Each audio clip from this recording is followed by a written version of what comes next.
Welcome to the Trump Breaking News Network, your daily source for up-to-the-minute Trump news. Join us today and every day. Here's today's news. This is TBNN. Trump's North Korea options: place nukes in South Korea or kill Kim Jong-un.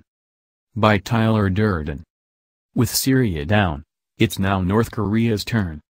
According to NBC News, the National Security Council has presented the suddenly ragingly bellicose President Trump with several options to respond to North Korea's nuclear program: put American nukes in South Korea or kill dictator Kim Jong-un. The scenarios were prepared in advance of Trump's meeting with Chinese President Xi Jinping this week.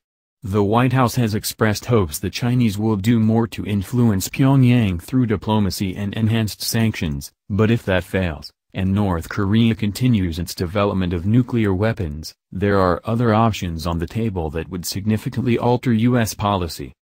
While General John Hyten, the commander of U.S. Strategic Command, maintained on Wednesday that any solution to the North Korea problem has to involve China, a senior intel official told NBC he doubted U.S. and China could find a diplomatic solution to the crisis.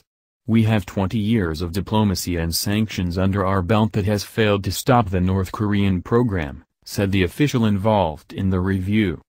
"I'm not advocating preemptive war, nor do I think that the deployment of nuclear weapons buys more for us than it costs," but he stressed that the U.S. was dealing with a war-today situation.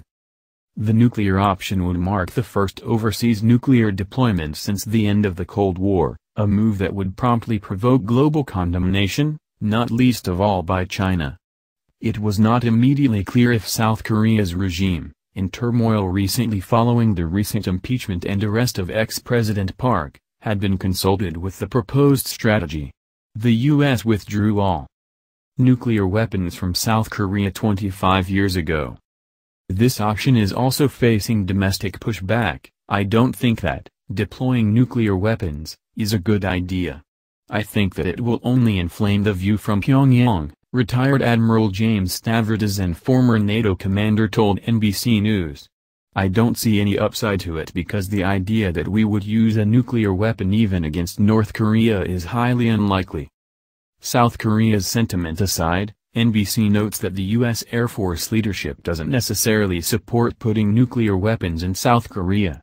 As an alternative, it's been practicing sorties right out of the depths of the Cold War, long-range strikes with strategic bombers, sending them to the region for exercises and deploying them in Guam and on the peninsula as a show of force. The second, and just as controversial option, is to kill North Korean leader Kim Jong-un and other senior leaders in charge of the country's nuclear program.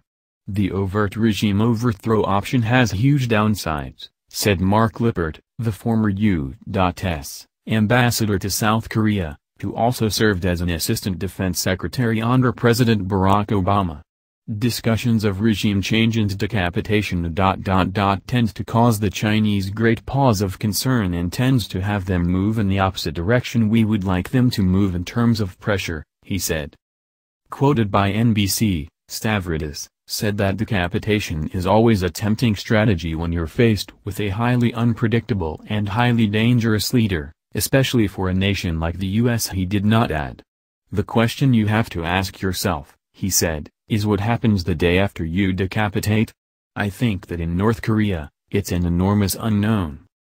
In any case, the groundwork has already been laid. As reported 1 month ago, elite U.S. forces, including Delta Force and SEAL Team 6, have been conducting drills on taking out Kim Jong-un, as well as practicing tactical North Korea infiltration.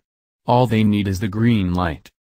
A third, bonus option, is covert action, infiltrating U.S. and South Korean special forces into North Korea to sabotage or take out key infrastructure, for instance, blowing up bridges to block the movement of mobile missiles. The CIA, which would oversee such operations, told NBC News it could offer no guidance on this option. But Stavridis said that he felt it was the best strategy should the U.S. be forced to take military action. He described such action as some combination of special forces with South Korea and cyber.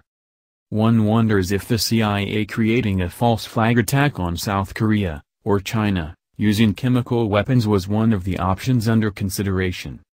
Trump has already indicated he's open to unilateral action if China fails to rein in its ally, telling the Financial Times last weekend, "If China is not going to solve North Korea, we will."